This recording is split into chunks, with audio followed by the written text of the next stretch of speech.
Bismillahirrahmanirrahim. Alhamdulillahirabbil alamin hamdan katsiran kama amar hamdan yanbaghi li jalali wajhika wa adi bisultan. Raditu billahi rabba wa bil islami dina wa bi Muhammadin nabiyya wa rasul. Haikum bitahiyatil Islam. Assalamualaikum warahmatullahi wabarakatuh.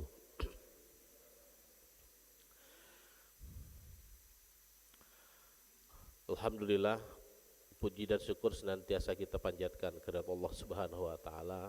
Pada kesempatan pagi hari ini kita bisa berkumpul kembali di tempat yang penuh berkah tentunya, dan mudah-mudahan Allah Subhanahu wa taala senantiasa memberikan keistiqomahan bagi kita semuanya sehingga kita nanti bisa dikabulkan kembali di surga Allah Subhanahu wa taala. Salawat dan salam semoga tercurah kepada junjungan kita Habibana wa Nabiyana Muhammad sallallahu alaihi wasallam, juga keluarganya, sahabatnya, tabi'in, tabi'in dan para pengikutnya yang setia sampai akhir zaman. Dan mudah-mudahan kehadiran kita di sini ini bagian daripada tanda rasa syukur kita pada Allah Subhanahu wa taala atas segala nikmat yang telah Allah berikan kepada kita semuanya. Bapak Ibu sekalian, seperti yang disampaikan oleh Pak Joni tadi, memang hari ini harusnya Kang Abe, Pak Herman cari yang deket-deket namanya, Kang Aye. Padahal B ke Y itu jauh gitu ya, B, C, D, E, F, G. Kalau secara nama agak jauh gitu, tapi kalau memang secara emosional, saya dengan Kang Abe ini cukup lama karena saya salah satu murid daripada bapaknya. Saya ngaji dengan bapaknya itu sejak tahun 90-an. Beliau keluarga besar dari pesantren Cinta Warna dari Tasikmalaya. Kemudian kuliah ke Timur Tengah tahun 80-an, pulang ke Indonesia. Kemudian di Indonesia bikin pesantren namanya Baitul Ansor di Kebon Kopi, Cimahi. Kemudian mendirikan Ma'had Al-Amal waktu itu, dan saya salah satu murid Ma'had Al-Amal. Kemudian saya juga salah satu santrinya di Baitul Ansor. Jadi cukup dekat, jadi mengenal Kang Abe ini dari kecil, dan saya melihat sosok Kang Abe ini sejak kecil ini brilian gitu Pak, bintang, karena beliau ini sejak kecil penghafal Quran dan menyelesaikan hafalan Qurannya kalau nggak salah sejak SMA. Kebetulan waktu itu saya memasukkan beliau ke SMA 5 Bandung karena dia hafalan Quran. Zaman baheula mah can aya belum ada beasiswa hafalan Quran. Ya, beliau masuk ke SMA 5, hafalan Quran, keterima alhamdulillah. Kemudian setelah itu lanjut ke Saudi. Dan di Saudi ini yang menarik beda dengan Madinah. Kalau Saudi itu satu negara satu orang. Kalau Madinah itu satu negara bisa banyak orang. Karena memang Madinah disetting untuk sekolah internasional dari berbagai negara. Kalau di Saudi ini beliau mewakili negara Indonesia. Jadi satu negara satu orang. Dan salah satunya adalah Kang Abe. Dan beliau masuk ke Saudi ini gara-gara memang hafal Quran, kira-kira begitulah. Nah, apa yang akan saya sampaikan di sini tidak jauh beda, yaitu tentang Sirah Nabawiyah. Cuman biasanya kalau Kang Abe menyampaikan Sirah Nabawiyahnya ini kan periodisasi waktu, sejak zaman bahkan sebelum dilahirkan, sejak dalam masa kandungan beliau ceritakan, kemudian berlanjut sampai sekarang. Bicaranya dalam posisi sedang hijrah ya, kalau nggak salah ya, sedang hijrah. Nah kalau saya melanjutkan khawatir merubah konstruksi penyajiannya, jadi saya coba ambil dari sisi lain. Karena waktu saya ngambil kuliah Sirah waktu itu di Ma'had Al-Amal, jadi saya 2 semester mengambil kuliah Sirah ini, Sirah Nabawiyah. Penyajiannya itu memang kita bisa melalui beberapa pendekatan. Ada pendekatan melalui pendekatan politik.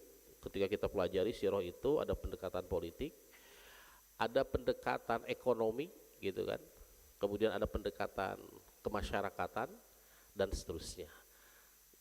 ketika saya coba pelajari siroh, ternyata yang apa ya, yang emosi saya tergugah, kemudian pengen terus mempelajari, itu perjalanan sirohnya lebih banyak dari sisi ekonominya gitu.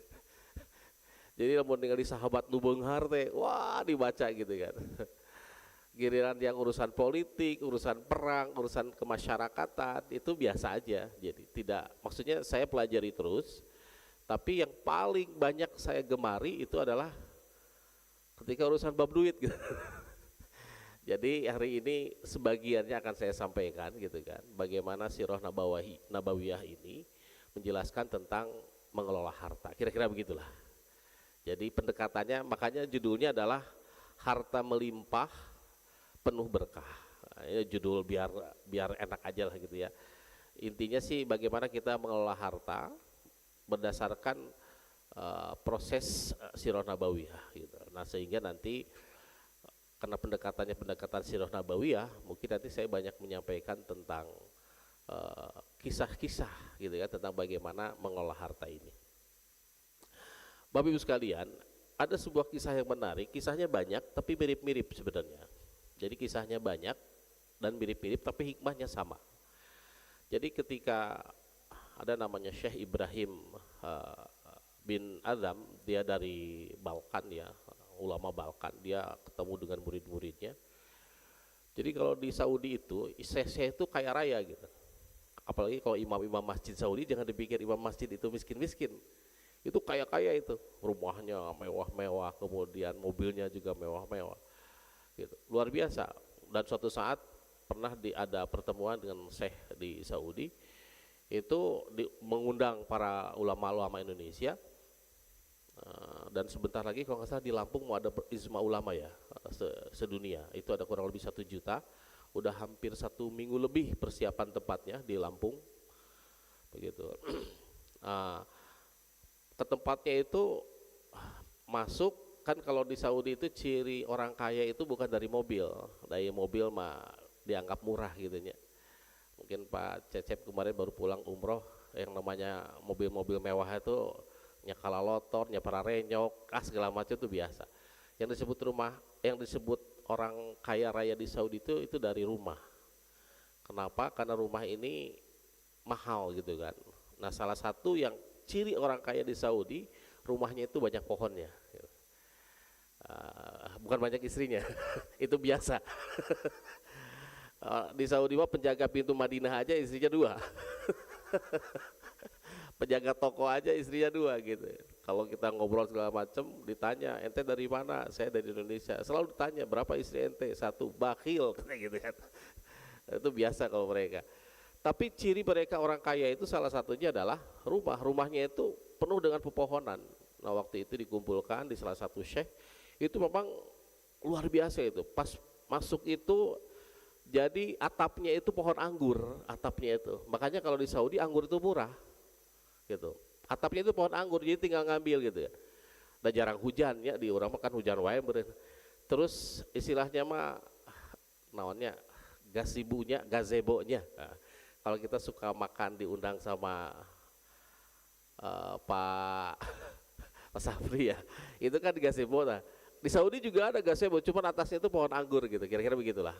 Pohon anggur tinggal ngambil begitu, dan di belakangnya itu hamparan pohon delima.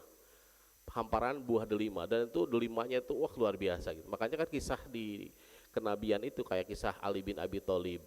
Itu kan bicaranya tentang ketika Fatimah minta ngidam delima gitu. Kenapa ngidamnya delima bukan ngidamnya durian misalkan atau ngidamnya yang lain? Karena memang di sana itu luar biasa delima. Itu hamparan belakang itu delima luar biasa, tinggal diambil lah kira-kira begitu. Dan delima ini cocok buat bapak-bapak ya. Karena itu meningkatkan hormon testosteron katanya gitu buat delima. Begitu katanya Pak Dandan. Mungkin di RW mau nanam buah delima gitu. Bapak Ibu sekalian, kembali lagi ke Syekh Ibrahim ini, beliau ini punya murid-murid banyak. Kemudian murid-muridnya bertanya, ya Syekh katanya, gimana caranya agar saya ini tidak tergoda oleh harta, kira-kira begitu. Dan ini juga kisahnya mirip dengan kisah-kisah yang lainnya. Gimana caranya agar saya ini tidak tergoda oleh harta. Dan ini juga ada salah satu saya lagi di tempat lain di Mesir. Jadi saya ini kaya raya, kemudian si masyarakatnya itu rada curiga gitu, itu ongkoh kiai tapi beunghar gitu. Di mana ya duit, nah kira-kira gitulah. Ongkoh kiai tapi beunghar gitu. Coba Bapak main ke Jagakarsa, itu kiai-kiai kaya raya tuh di sana tuh, rumahnya bisa 3.000, 5.000, 10.000 gitu kan, rumah-rumah kiai di Jagakarsa gitu kan, di Ciganjur, itu memang begitu, kaya raya luar biasa. Kemudian si syekhnya itu bilang begini, kata syekhnya ini, kamu mau harta punya saya jadi milik kamu semuanya, katanya. Wah dia senang, mau, syaratnya sederhana aja, katanya. Syaratnya kamu naik kedelai, tahu kan kedelai ya? Naik keledai, kamu naik keledai. Saya cobain di Jordan naik keledai ternyata hese gitu kan, segala gampang gitu, lebih oyak dibanding kuda gitu kan. Kamu naik keledai, kemudian kamu keliling kota Balkan waktu itu. Mungkin hari ini kalau Balkan kan terpecah ya, ada apa Bosnia, Afghanistan segala macam lah. Kamu keliling kota, keliling pasar segala macam. Kemudian kamu bawa segelas air begini, gelasnya agak penuh nih airnya, barusan udah saya minum. Kemudian naik keledai, kemudian setelah itu pastikan jangan sampai ada air yang menetes. Pastikan jangan sampai ada air yang menetes. Kisah yang satu lagi, ketika dia minta ke syekhnya, kata syekhnya, kamu mau istana ini jadi milik kamu gitu. Karena kan dibilang, wah ini syekh gimana punya istana, punya apa segala macam gitu kan. Berarti kamu itu gitulah. Akhirnya katanya kalau kamu pengen istana ini, kamu keliling istana aja. Tapi syaratnya sama tadi, naik keledai, kemudian suruh bawa gelas. Kemudian akhirnya si orang ini melakukan sesuai perintah syekh tadi. Dia keliling, naik keledai, kemudian bawa gelas. Kira-kira yang terjadi apa? Kira-kira menurut kita. Karena saking inginnya punya harta yang dimiliki oleh syekhnya tadi. Pasti dia konsentrasi kan? Da sieun aya nu tumpah terus konsentrasi kieu. Saking konsentrasinya muter kembali lagi ke tempat syekh. Kemudian kata syekhnya ditanya, "Apa yang kamu lihat tadi sepanjang perjalanan?" Apa yang dia lihat kira-kira? Ternyata dia tidak melihat kegemerlapan dunia itu, dia tidak melihat hiruk pikuk pasar, dia tidak melihat bagaimana orang berinteraksi, bahkan yang satu lagi kisahnya dia tidak melihat kemewahan istana itu karena fokus terhadap ini. Gara-gara kita fokus seperti ini, urusan-urusan dunia itu tidak masuk ke dalam hatinya gitu. Sehingga kata Syekh ini, itu yang disebut dengan zuhud katanya. Jadi perintah Allah terhadap harta itu adalah zuhud. Zuhud itu tidak pernah memasukkan harta ini ke dalam hatinya. Sehingga orang ini ketika dia fokus kepada Allah Subhanahu wa taala, karena Syekh mengumpamakan bahwa dia fokus terhadap Allah Subhanahu wa taala, sekali lagi fokus terhadap Allah Subhanahu wa taala, maka seluruh harta yang dia miliki bagi dia itu adalah hal biasa gitu. Jika tukang parkir sok mobil tinggali, ada Mercy, ada BMW, ada Mini Cooper gitu kan. Parkir di dinya mayar ini deui, kira-kira jadi hati teh moal. Dan tidak merasa bahwa itu adalah miliknya, itu milik punya orang lain gitu. Diambil aja. Itu yang namanya zuhud. Jadi zuhud itu adalah bagaimana tidak ada keterpautan antara harta ini dengan hati kita ketika dia fokus kepada Allah Subhanahu wa taala. Nah, sehingga Bapak dan Ibu sekalian, parameternya bagi kita gampang. Misal Bapak naik mobil, ternyata mobil ketabrak jebrung. Nah, kira-kira hati nyentuk tuh, kira-kira gitulah. Lamun hati nyentuk berarti si mobil itu asup karena harta, tidak asup karena hati. Tapi misalkan gara-gara mobil ketabrak nyentuk segala macam, wah ngambekna luar biasa, berkata-kata yang tidak wajar, segala macam kebun binatang keluar, berarti itu harta masuk ke dalam hati. Biasakan istri naik mobil teh bisa ngukur jeduk jeung angkot gitu kan, balik-balik kira-kira kumaha tah suamina gitu. Wah pun suamina ngacacangna luar biasa, sampai menyakiti hatinya istri, berarti eta harta asup karena hati, kira begitulah. Dan akhirnya yang disebut kekayaan di sini adalah bukan hanya bicara angka, dan ini pernah saya sampaikan dulu tentang kisah Imam Nawawi. Jadi kekayaan ini tidak hanya sekedar angka, tapi adalah rasa. Makanya saya Imam Nawawi pernah menceritakan, ada orang yang kaya raya luar biasa, tapi dia tidak merasakan bahwa dia itu orang kaya gitu. Kenapa? Selalu merasa kekurangan gitu kan. Punya rekening tabungan 3 miliar, stres isuk sieun teu bisa hirup, bayangkeun. Sementara aya tukang beca gitu kan, nu teu puguh isuk ek hirup atau henteu, can menang poe ayeuna can menang keur dahar sa piring-piring acan. Giliran siang hari di tengah bolong, kemudian di bawah pohon sarena tibra, kira-kira gitulah. Kata asisten naik na mobil teh, eta tukang beca ningeuna sarena gitunya. Teu kabayang beureunya teu mikiran hutang, beureun gitu tah kira-kira. Teu mikiran kolesterol. Tukang beca mah gak ada tanggungan, Pak. Yang ada tanggungan mah tukang coet. Tukang beca mah boseheun gitu lain tanggungan. Begitu nikmatnya. Makanya salah satu syekh mengatakan kenikmatan itu ibarat pelangi. Pelangi itu apa? Kenikmatan itu ibarat pelangi. Pelangi itu tidak pernah ada di depan kepala kita. Coba kita, pernah lihat nggak pelangi di depan kita? Nggak pernah lihat. Pelangi itu selalu ada di atas kepala orang lain. Misalkan ningali pelangi di ditu, oh di atas ibu-ibu. Ningali pelangi di ditu, oh di atas bapak-bapak. Moal aya dia pelangi mana moal. Dan indahnya pelangi itu kelihatannya ketika melihat orang lain. Terkadang kita juga dengan harta tuh begitu.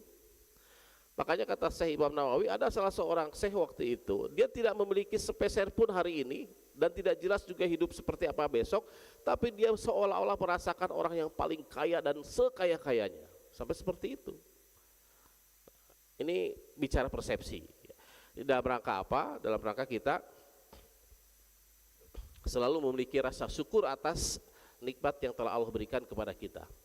Baik Bapak dan Ibu sekalian, hari ini kita akan coba bagaimana persepsi Islam melalui pendekatan sirah nabawiyah terkait dengan harta ini. Karena kata kunci harta itu adalah nanti ujungnya keberkahan gitu. Muncul bahasa Sunda nama berkah teh saeutik mahi loba nyesa, kira-kira gitulah.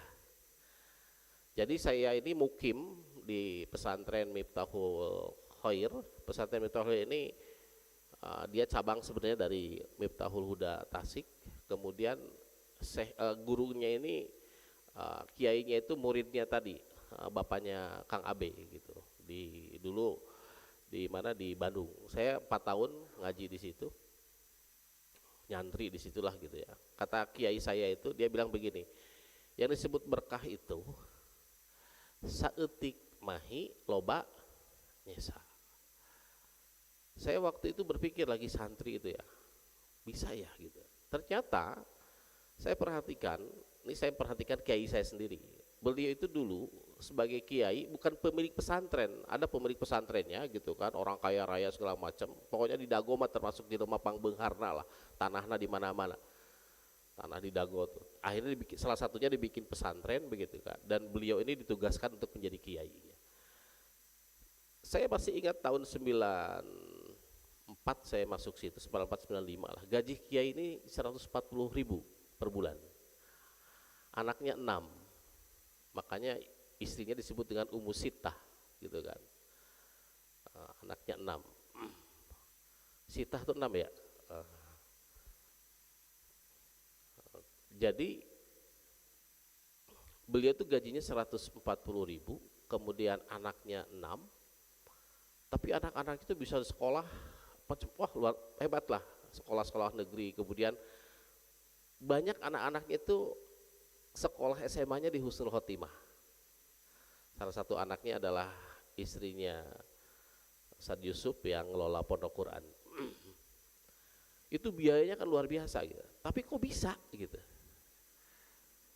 Angka 140.000 untuk membiayai hidupnya dan membiayai anak-anaknya. Yang menarik apa? Yang menarik kata beliau ini, jadi bisa jadi saya ini punya harta misalkan per bulannya, misalnya per bulannya itu adalah 5 juta. Tapi namun orang teberkah eta harta, pengeluaran bisa lebih loba dibanding 5 juta. Contohnya apa? Budak asup rumah sakit, istrina ngalahirkeun di sesar gitu kan. Aya kasus narkoba, pokoknya segala macam itu cirinya tidak berkah. Jadi walaupun banyak tidak cukup. Tapi beliau ini 140.000 per bulan tapi cukup. Begitu. Ketika melahirkan istrinya ternyata nggak pernah bayar, selalu gratis. Ketika Abi ini, saya sebut Abi gitu, Ustadz ini sakit, itu ke rumah sakit selalu gratis gitu. Bahkan saya masih ingat ada anaknya bungsu waktu itu, bungsu terjadi gitu kan. Setelah itu ternyata hamil lagi gitu. Bungsu terjadi, itu malam-malam sudah divonis, itu harus sudah masuk rumah sakit, divonis, dan besok paginya harus dioperasi. Malam-malam, ini kejadian waktu saya masih jadi santri. Kemudian ketika ya kurang lebih harus ada 3 juta kalau nggak salah tahun itu tuh ya, kurang 3 juta, dan itu harus masuk uangnya baru dioperasi. Akhirnya maghrib biasa, habis maghrib tuh, habis sholat maghrib kan kita biasa ngaji kitab gitu kan. Kata Abi itu, kata Ustadz tuh, ini anak saya si bungsu harus hari ini masuk rumah sakit, mohon doanya, besok pagi harus dioperasi. Dan kebetulan si bungsu ini hafal Quran, masih kecil, masih SD waktu itu, sudah mimpi ketemu Rasulullah 3 kali, dan dia penghafal Quran.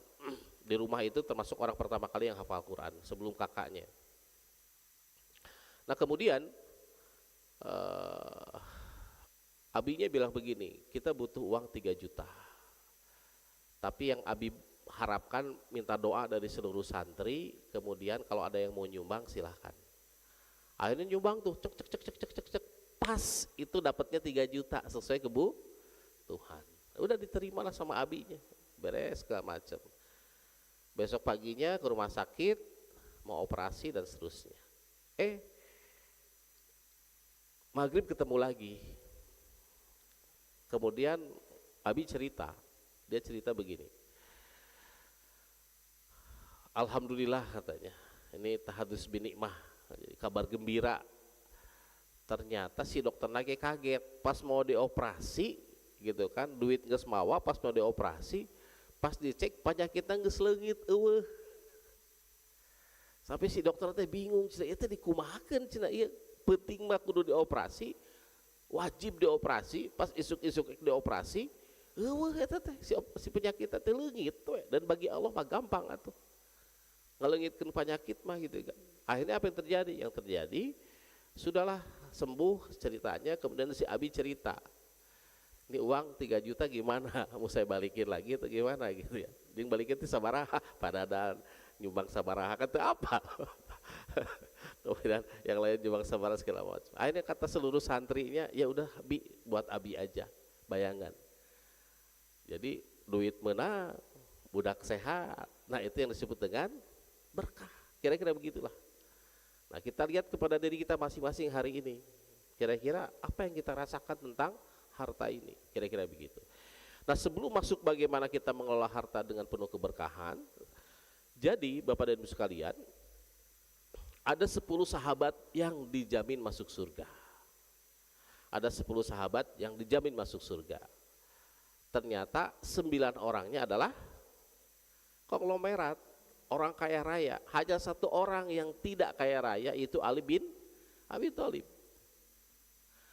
Da Ali bin Abi Thalib ditakdirkeun ti leutik lagi hirup miskin, kira-kira gitulah, tapi pinter. Makanya ketika dia melamar anaknya Rasulullah, itu kan teu pede pisan atuh. Karena sebelum Ali yang ngelamar siapa? Abu Bakar ngalamar kan gitu. Waduh, itu mah stresnya minta ampun. Kenapa Abu Bakar aja ngelamar ditolak sama Rasulullah? Kata Ali itu, waduh, Abu Bakar wae ditolak, kok mau urang kan gitu.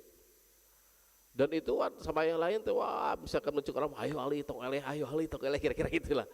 Banyak gitu kan. Tapi apa yang terjadi? Singkat ceritanya, karena kita tidak menceritakan tentang pernikahannya ini. Singkat ceritanya karena Allah telah menjodohkannya, kemudian itu dikatakan oleh dan itu diberitakan, disampaikan kepada Rasulullah. Akhirnya Rasulullah manggil Ali gitu kan. Dari ngalaman mah wah nih Ali kayak gitu kan. Panggil ke baginda Rasul, kemudian kata Rasulullah, cenah bogoh ka budak orang, kira-kira gitulah. Atau Ali digitukeun teu reuwas gitu kan. Kemudian kata Rasulullah, emang boga naon, kira-kira gitu. Dan ternyata Ali nggak punya apa-apa gitu. Sampai akhirnya kata Rasulullah bahwa engkau telah dijodohkan oleh Allah Subhanahu wa taala dengan Fatimah. Dan itu ternyata ya baju besi yang dia punya aja sebagai maharnya. Makanya kisah Ali ini luar biasa gitu kan. Bagaimana beliau orang yang sangat cerdas keilmuannya dan statusnya kalau kayak sekarang mungkin mohon maaf PNS lah kira-kira begitu. Dia pegawai negara kira-kira gitu. Jadi PNS itu bisa benghar memang.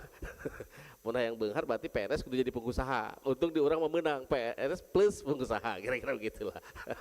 Dari jalan benghar mah kudu jadi pengusaha kira-kira begitu. Nah 9 orangnya itu konglomerat. Nah, konglomeratnya itu ya semuanya 9 orang. Nah, saya di sini tidak ceritakan semuanya. Saya hanya ngasih gambaran aja. Jadi kebetulan salah satunya yang di sini yang saya ceritakan misalkan Abu Bakar. Jadi kalau kita membaca tentang sirah ini, buku-buku sirah Nabawiyah ini, semakin kita banyak membaca, semakin banyak insight atau hikmah yang bisa kita dapatkan. Ini salah satu contoh yang saya ambil karena tadi pas saya buka pagi-pagi, kira-kira inilah salah satu contoh tentang kisah Abu Bakar Asy-Siddiq misalkan. Nanti ada beberapa buku khusus Abu Bakar, khusus Umar, khusus yang lainnya. Saya di rumah buku Sirah Nabawiyah mungkin lebih dari 50 kali ya ada buku Sirah Nabawiyah di rumah itu. Ada yang satu paketnya 17 jilid gitu tentang baginda Rasulullah SAW gitu. Itu kalau semakin dibaca itu semakin asik begitu. Jadi kalau saya ceritakan semuanya memang waktunya nggak ada, habislah. Ini aja satu buku aja tentang Abu Bakar Asy-Siddiq banyak gitu kan. Nah, cuman saya ingin menyampaikan dari sisi bisnisnya. Jadi Abu Bakar Asy-Siddiq ini adalah dari awal sebelum beliau menjadi sahabat Rasulullah memang sudah menjadi saudagar. Dan banyaklah kisah-kisahnya. Salah satunya nih yang menarik, beliau ini kita bicara tentang kekayaannya aja ya. Jadi ketika hijrah dia membawa 40.000 dirham untuk dakwah. Pak Joni 40 dirham itu berapa ya?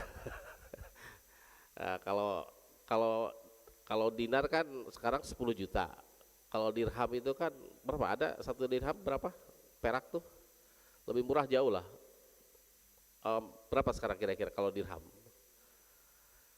Kalau ini kan kisahnya kalau Abu Bakar salah satunya dirham, 40.000 dirham. Itu ketika hijrah itu dia sudah bawa duit kira-kira. Berarti kan dia sudah kaya kira-kira begitulah.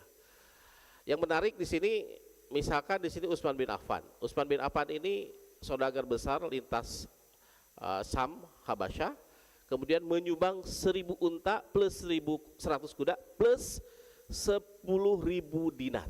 Nah, kalau 10.000 dinar, kemarin isi saya baru beli dinar itu 1 dinar kalau nggak salah sekarang 11 juta ya, 11 juta.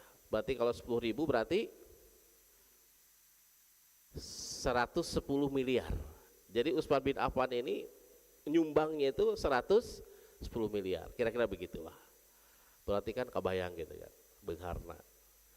Atau ada yang lain, misalkan ini Tolha bin Ubaidillah, pedagang tekstil dan ekspor, pendapatannya dari kebun bahara itu mencapai 1.000 dinar sehari. Berarti kan 11 miliar per hari pendapatannya.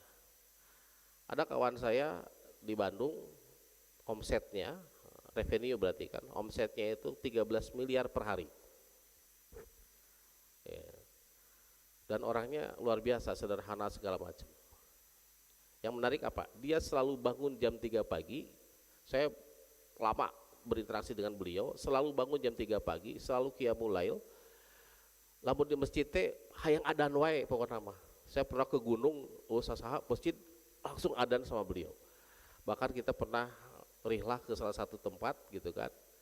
Itu lucu gitu. Manehna nu adan, manehna nu qomat, manehna nu imam. Saking usah sahana. Itu selalu saya perjalanan beliau kepada segala macam yang namanya jam 3 pagi itu selalu qiyamul lail, selalu qiyamul lail. Salat subuh berjamaah tuh udah nggak bisa ditawar-tawar lagi. Wah udah luar biasa lah yang namanya urusan bab sholat itu dia kurang lebih 13 miliar per hari kira-kira begitu. Nah jadi saya melihat sendiri bagaimana orang yang punya kekayaan seperti itu, dan banyak lagi lah di sini ya. Ada yang sampai 35 sampai 50 juta dirham dan seterusnya. Nah kemudian yang terakhir ini bicara tentang Abu Ubaidah bin Jarrah. Jadi intinya dari 9 orang yang dijamin masuk surga itu adalah orang-orang kaya. Kemudian orang-orang miskin di zaman Rasulullah itu iri terhadap orang-orang kaya ini. Tapi irina dina naon kira-kira? Lamun orang irina kata tangga karena naon kira-kira? Si eta jipna anyar gitu kan. Irina kan gitu ya. Perasaan jabatanana di hadapan orang gitu. Orang mah kepala dinas, mana kepala seksi gitu kan. Eselon 4, orang eselon 2 gitu kan. Perasaan orang membeli Innova GC gitu. Ai manehna meuli mobil listrik bisa. Kan gitu berarti irina kan gitu ya. Di kalangan para sahabat juga terjadi iri. Orang-orang miskin juga iri. Sahabat-sahabat yang miskin juga ada. Gitu kan. Dan dia iri kepada sahabat-sahabat yang kaya raya, tapi irinya di aspek apa kira-kira? Irinya adalah ketika sahabat yang miskin ini mengatakan, ya Rasulullah ketika kami sholat dia juga sholat, ketika kami qiyamul lail dia juga qiyamul lail, ketika kami tilawah Quran dia juga tilawah Quran, ketika kami saum dia juga saum. Tapi ketika mereka berinfak, ketika mereka berzakat, ketika mereka bersedekah, saya nggak bisa. Jadi iri nanti dedenya kira-kira begitulah. Makanya kita lihat bagaimana Umar bin Khattab ketika sholatnya masbuk teh telat seetik, bisa telat sarokaat, telat rakaat. Gara-gara dia ngurus perniagaannya, muncul kurang beraina jika nak berkebun gitu kan.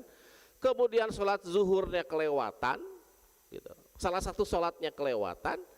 Akhirnya setelah beres sholat maka dia menginfakkan seluruh perniagaannya di hari itu. Saking begitunya. Ini luar biasa.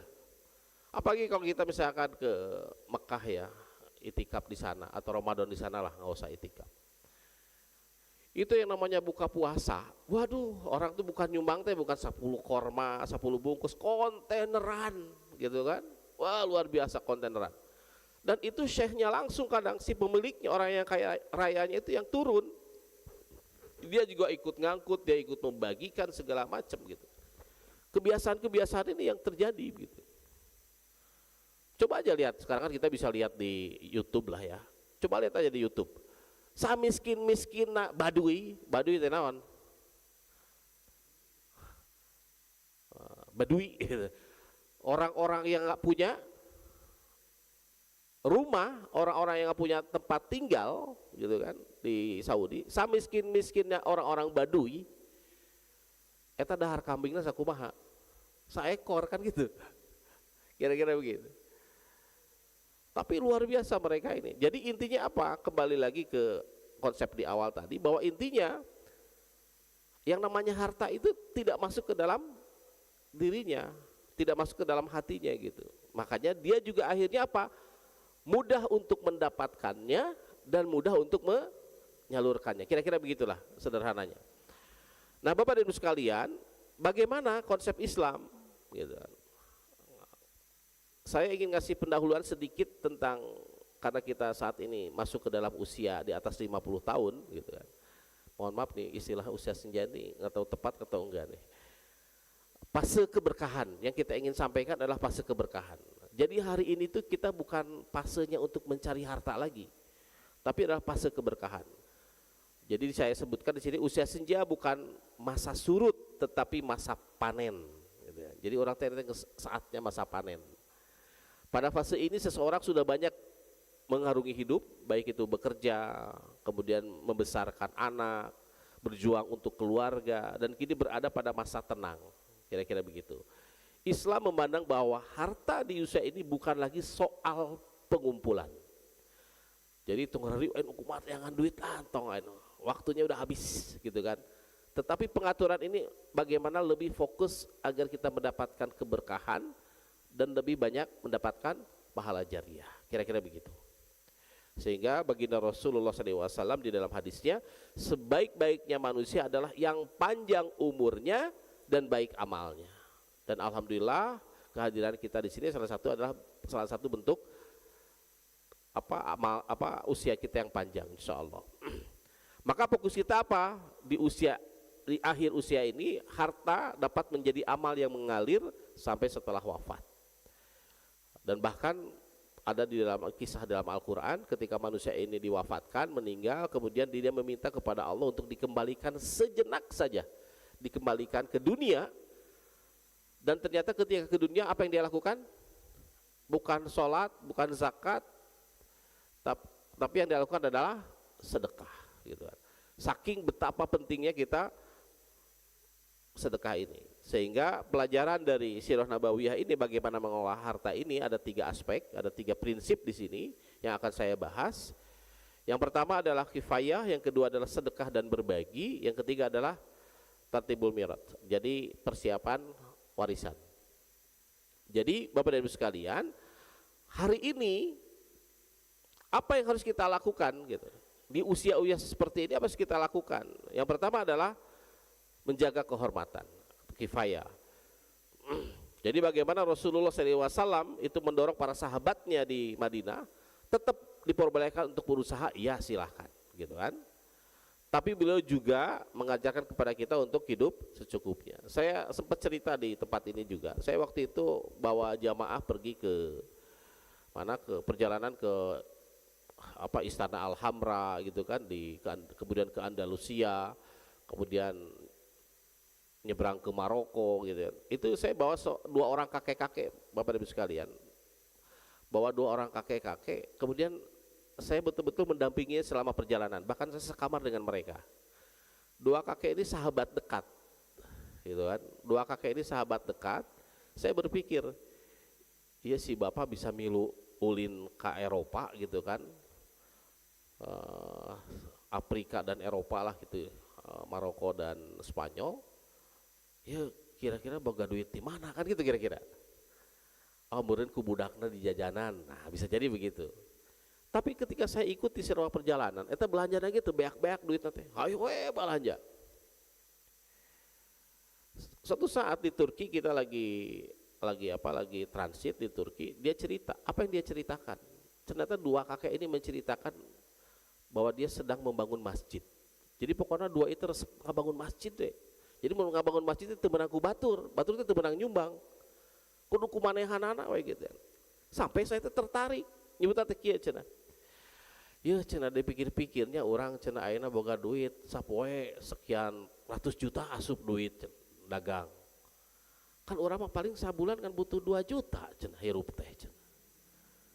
Kak dokter getara cenah alhamdulillah gitu kan. Saya pernah ke masjidnya di Ranca Ekek dan mereka ini salah satu penguasa area Ranca Ekek. Hampir semua tempat di situ, Alfamart, perbankan segala macam sewa ke dia, kedua orang itu.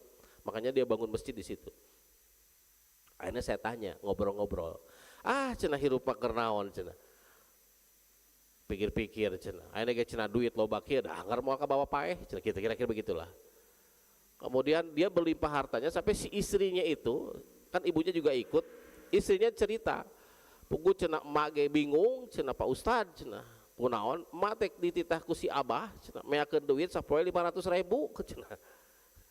Jadi mere duitnya teh dia kan jualan banyak gitu kan, ada mebeler, ada baju, ada segala macam gitu kan. Jadi si duitnya 500.000 itu dibeungkeut gitu kan, dibeungkeut ku karet, bikin ka istrina. Kudu beak tiap poe. Bingung cenah gitu kan. Nya ku emak teh cenah dialungkeun we kana dipan cenah kana hanapeun dipan digumpulkeun gitu kan cukurang. Sampai seperti itu. Tapi orang ini gitu kan, bicara tentang kifayah ini, menjaga kehormatan, bagaimana dia menjaga hartanya adalah dengan banyak bersedekah, kemudian lebih fokus apa? Dia lebih fokus membangun masjid dan tampil apa adanya. Anaknya itu kebetulan dia kan anaknya suka ya istilahnya sering keliling dunia lah begitu. Suatu saat membelikan baju gitu kan, dah yang ngebakeun bapakna gitu, beli baju dari Eropa merek Eropa terkenal lah, nggak saya sebutin. Itu ketika dibikin teh nanaonan atuh cenah make baju nu kieu, ditanya teh sabaraha ieu hargana gitu kan. Baju aya 8 juta, kolor ada sekian juta gitu.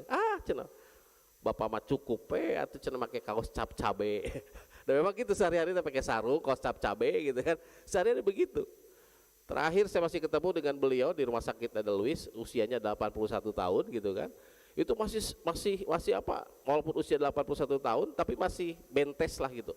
Pikirannya masih kepake karena memang dia sehari-hari sampai sekarang masih dagang. Dia masih sampai saat ini masih dagang, bahkan dia punya kawasan di Ranca Ekeknya itu, kawasan untuk keluarganya. Salah satunya itu rumah-rumah model Eropa segala macam, keren lah begitu. Ini real gitu ada. Kemudian intinya apa? Kalau di dalam surat Al-A'raf ayat 31, dan makan dan minumlah tetapi jangan berlebihan. Kulu washrobu wala tusrifu gitu. Innallaha la yuhibbul musrifin. Sesungguhnya Allah tidak menyukai orang-orang yang berlebihan. Intinya begitu. Jadi makan dan minumlah tapi jangan berlebihan. Ya secukupnya lah.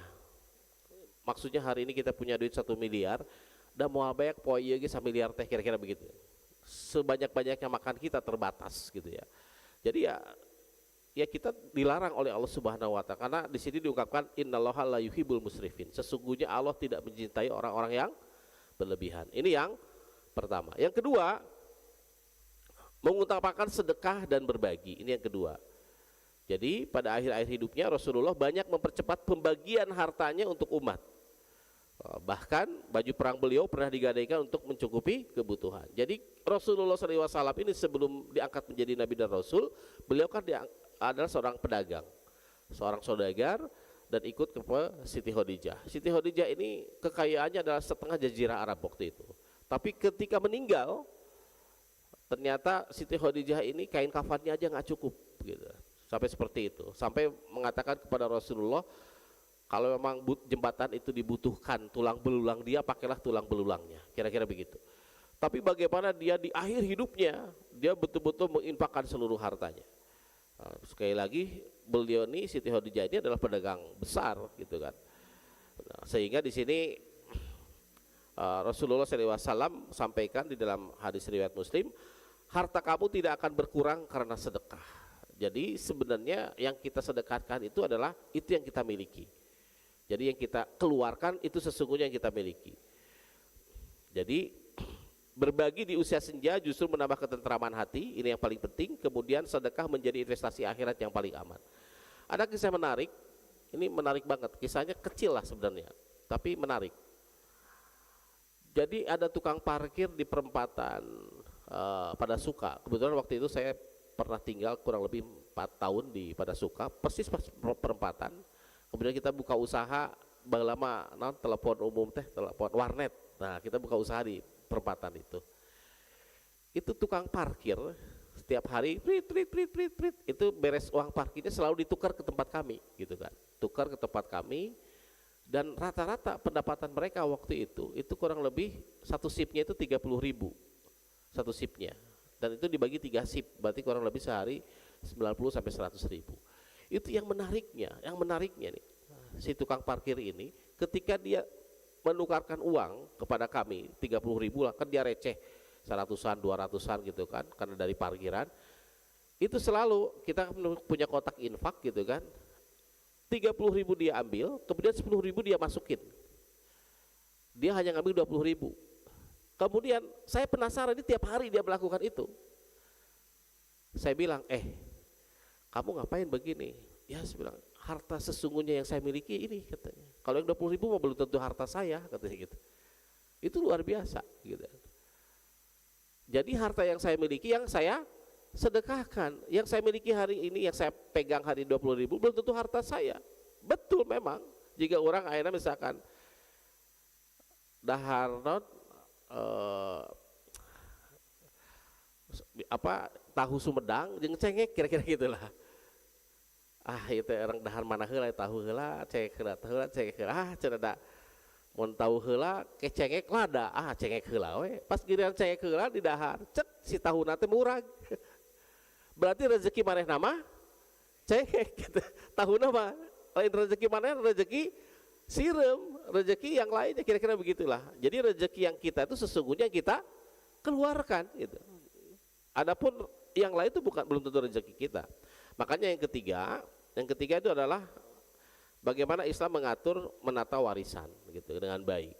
Rasulullah SAW menyusun wasiat agar keluarganya tidak berselisih. Memang dari awal itu paling bagus. Makanya Rasulullah tidak meninggalkan warisan. Warisannya ada alat perkakas. Walaupun sahabat yang lain ada yang meninggalkan warisan, itu silakan, itu pilihan. Tidak selayaknya seorang muslim yang memiliki sesuatu yang bisa diwasiatkan bermalam 2 malam kecuali wasiatnya telah tertulis di sisinya. Jadi intinya kita dipersilahkan untuk membuat wasiat. Walaupun di sini kalau urusan wasiat ini kan ada aturannya gitu kan. Nah, yang terakhir Bapak dan Ibu sekalian, apa yang harus kita lakukan? Yang pertama adalah kita bikin prioritas. Ini yang pertama. Jadi membuat prioritas penggunaan harta.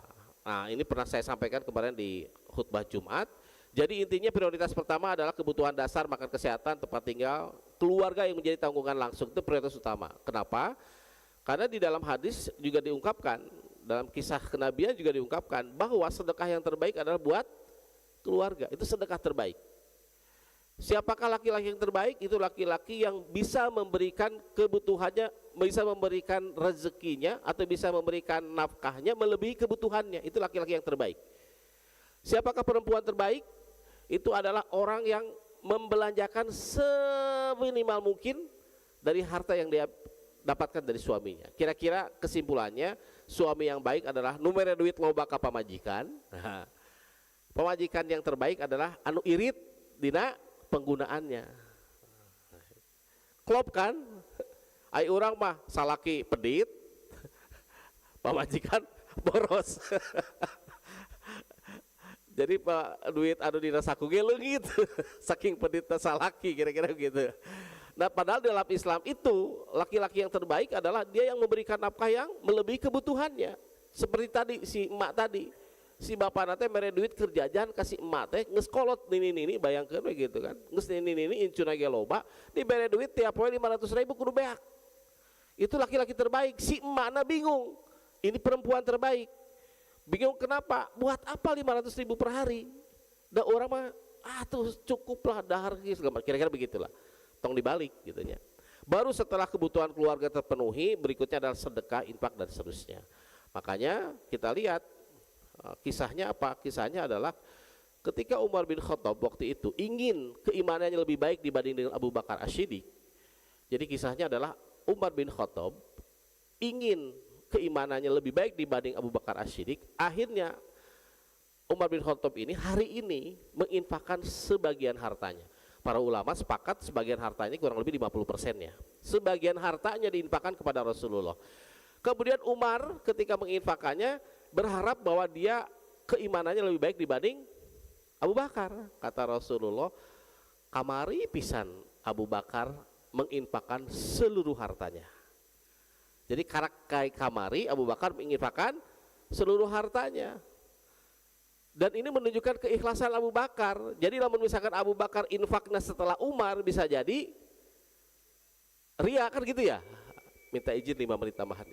Bisa jadi ria. Tapi ternyata Abu Bakar menginfakkan seluruh hartanya sebelum Umar. Dan dikisahkan para ulama mengkisahkan sebagian hartanya Abu Bakar, saya ulangi, sebagian hartanya Abu Bakar jauh lebih banyak dibanding seluruh hartanya Umar. Kira-kira bengharan mana Abu Bakar sama Umar?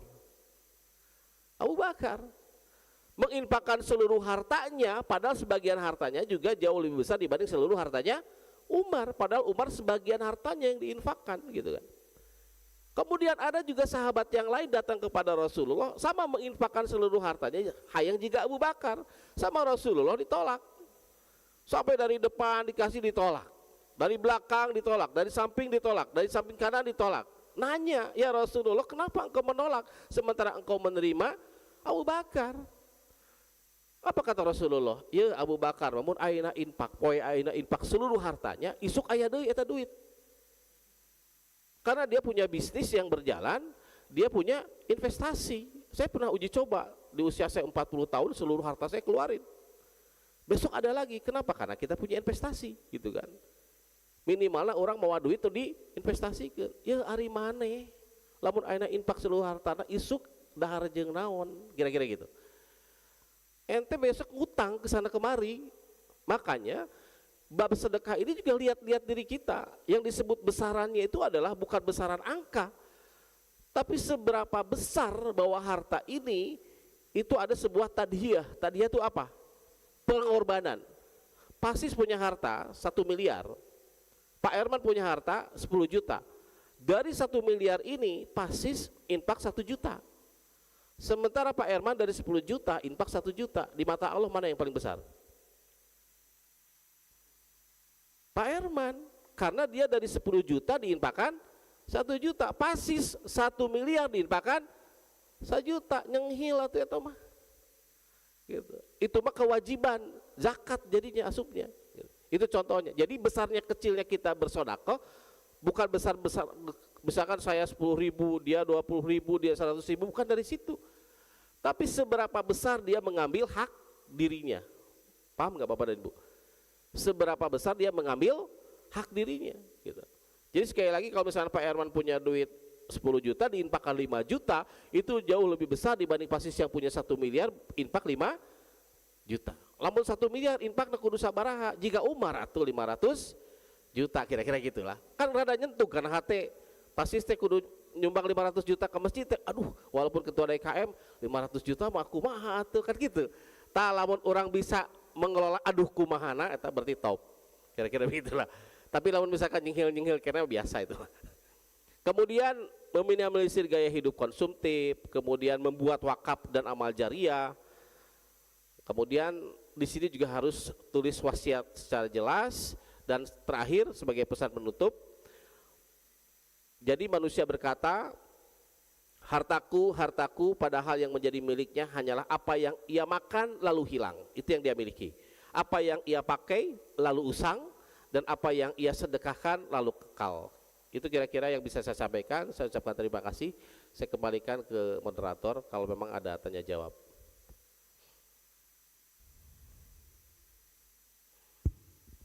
Alhamdulillahirrabbilalamin. Jazakallah khair kepada Ustadz Kang Aye yang telah membersamai di pagi hari ini dengan materi yang simpel tapi insya Allah berkah juga buat kita semua.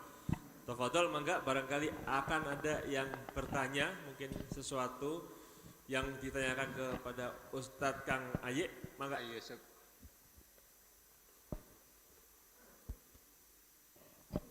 Terima kasih. Assalamualaikum Ustadz. Terima kasih atas penjelasan yang Pak Ustadz sampaikan tadi. Ada hal yang ingin saya tanyakan, bahwa Ustadz mengatakan bahwa orang meninggal itu ingin kembali ke dunia itu hanya ingin sedekah gitu ya, tidak ingin sholat gitu, yang lebih baik. Padahal kita sejak kecil masalah sholat yang diutamakan gitu, ya, dipelajarkan, diharuskan sebagainya. Tapi orang meninggal itu tidak ingin sholat tapi ingin disedekah. Ya. Itu gimana menurut Ustadz? Terima kasih. Ya, makanya kan ada 3 amalan yang dia akan diterima pahalanya sampai dia setelah wafat. Salah satunya adalah sedekah, amal jariah. Jadi bedanya sholat itu terputus. Pak Yusuf hari ini sholat, hari ini meninggal, pahalanya selesai. Tapi ketika sedekah, hari ini sedekah misalkan nyimpen beli karpet di masjid, selama masjid ini karpetnya dipakai sholat, pahalanya terus mengalir kita sampai akhir kehidupan. Kira-kira begitulah. Makanya ketika misalnya saya meninggal, kemudian harta saya sisa 3 miliar, kira-kira lamun teu disedekahkeun eta 3 miliar milik saha? Bisa milik istri, bisa milik barudak, atau bisa milik salaki nu anyar. Namun pamajikan kawin deui kan gitu. Tapi kalau kita sedekahkan, itu udah luar biasa begitu. Makanya mereka itu, ini ada sebuah kisah gitu kan. Bagaimana ada sebuah penyesalan, dia bersedekah sedikit, penyesalannya luar biasa gitu. Kenapa saya itu nggak bersedekah banyak gitu kan? Dan sebagai kisah menarik, kan salah satu sedekah ini menolak bala ya, salah satunya. Ini teman saya cerita, kebetulan saya punya binaan tuh para pebisnis. Anaknya muda-muda, keren-keren, dia para pebisnis, miliarder. Kalau rihlah itu ke Spanyol, ke Saudi, itu rihlahnya gitu. Kalau kita ngaji itu kadang di hotel di mana, kan memang kaya raya mereka. Ustadz katanya, bener kata Ustadz katanya. Jadi kemarin itu saya ini pas naik mobil di bandara, mobilnya Mercy terbaru di bandara, itu pengen bersedekah gitu. Dia pengen bersedekah dan dia waktu itu pegang cash 200.000. Cuman kok dalam hati saya terjadi pertautan gitu, sedekah kentong gitu. Akhirnya terjadi sedekah nate. Tapi ada penyesalan sampai neangan itu kemana aja lemanu tadi gitu kan. Apa yang terjadi? Itu ternyata dia kecelakaan Pak, jebruk. Kecelakaan, kemudian harus masuk asuransi.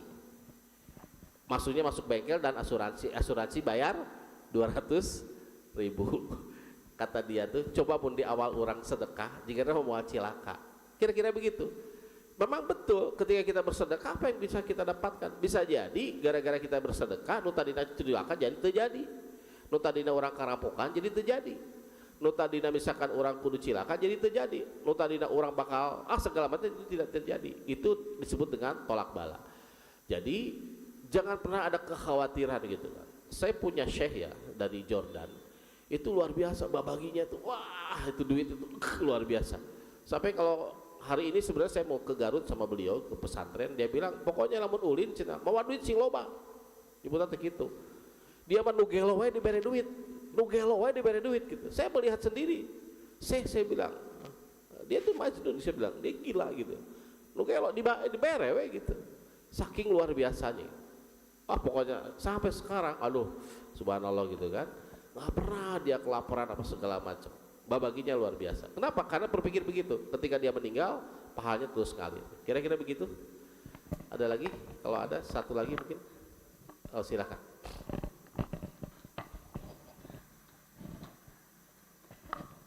Assalamualaikum Pak Ustadz. Waalaikumsalam. Saya suka melihat ada fenomena. Misalnya katakanlah gini, contohnya 2 orang. Yang 1 orang semua tua nih, Iya. di atas 70. Yang 1 orang memang hidupnya di masjid dengan menggali ilmu. Yang 1 orang menjadi pengusaha terus di dalam mencari harta. Walaupun ada niatan di dalam orang yang mencari harta ini adalah untuk memperbanyak sedekah tentunya. Dan otomatis akan membanyakkan zakatnya, infaknya dan sedekahnya. Nah, ini ada 2 pandangan umum kan yang terlihat ini, waduh sudah tua masih mikirin dunia gitu. Yang satu terhadap pandangan yang umum yang lain adalah dia yang benar itu adalah yang ngulik ilmu. Nah, kan tidak mungkin juga orang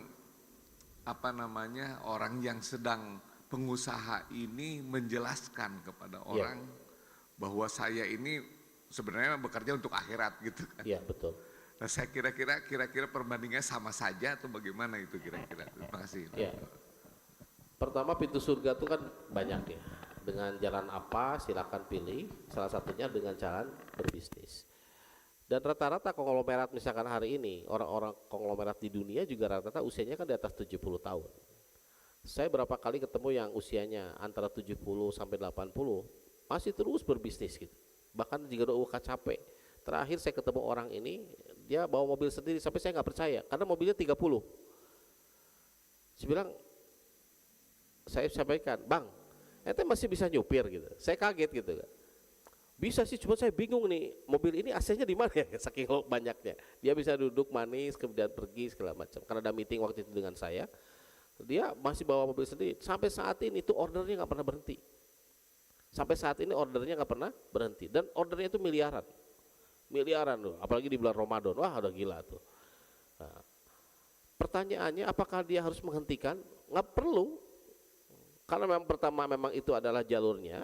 Yang kedua, dia selalu menginfakkan harta yang dia kumpulkan gitu. Jadi ketika dia punya kekayaan luar biasa, sampai sekarang yang namanya sodakohnya tuh, sodakoh bagi-bagi Quran atau wakaf Quran, sodakoh bikin panti anak yatim, pokoknya sedekahnya itu nggak pernah berhenti gitu. Saya kebetulan punya pesantren tahfiz Quran yang urusan anak yatim, saya serahin ke dia aja. Itu tiap bulan tuh ngalir gitu kan, baik untuk biaya anak sekolahnya, baik untuk makan minumnya, baik untuk pembangunan pesantrennya. Nah ketika dilakukan itu sah-sah saja. Yang nggak boleh itu adalah semakin tua, semakin menjauh dari Allah, semakin mengumpulkan harta, tapi si hartanya itu tidak dipakai untuk kepentingan-kepentingan bekal dia di akhirat. Sehingga bisa jadi begini perbandingannya. Dulu ketika saya belum punya mobil, saya pergi ke masjid itu luar biasa gitu semangatnya. Belum punya mobil. Bahkan ketika hujan saya buka payung dari rumah walaupun hujan. Pertanyaannya, sama Allah diberi mobil. Kira-kira apa? Hujan, aduh hujan hujan mah rukhsah. Padahal semoga mobil. Padahal sebelum punya mobil dia yang namanya hujan tembus dengan payung. Tapi ketika dia punya mobil, bahkan dia menjadi tidak ke masjid, itu yang disebut dengan ya salah kaprah gitu lah kira-kira. Harusnya semakin banyak harta, semakin semangat dan seterusnya. Semakin banyak kekayaan, semakin semangat infaknya, semakin banyak memberikannya dan semakin banyak manfaatnya. Bedanya apa? Mungkin kalau hari ini memang dalam infak ini diperbolehkan untuk sembunyi-sembunyi, diperbolehkan juga untuk terbuka dengan niatan bahwa ini ingin memberikan inspirasi kepada orang lain, bukan sombong. Urusan sombong kan urusan dirinya dengan Allah Subhanahu wa taala. Jadi sekali lagi, bahkan Utsman bin Affan ini kan sampai usia 83-nya itu dia masih, walaupun dia khalifah, dia masih saudagar gitu. Dan tidak pernah berhenti. Tapi yang lebih hebatnya adalah sekali lagi seperti yang saya sampaikan tadi kawan saya yang 13 miliar per hari, tahajud jeung sholat ke masjidnya tidak pernah telat gitu kan. Ngontrol pabrik jam 2 peting kan, pabrik 24 jam. Setelah itu dia tahajud, kemudian dia sampai suruk, dia selalu sampai suruk. Hampir nggak pernah tidak sampai tidak suruk. Itu hebatnya begitu. Sekarang usianya mungkin 54, 55 lah baru segitu. Sekali lagi kekayaannya adalah untuk makin mendekatkan diri kepada Allah Subhanahu wa taala. Itu yang paling penting. Itu saja. Terima kasih. Assalamualaikum warahmatullahi wabarakatuh.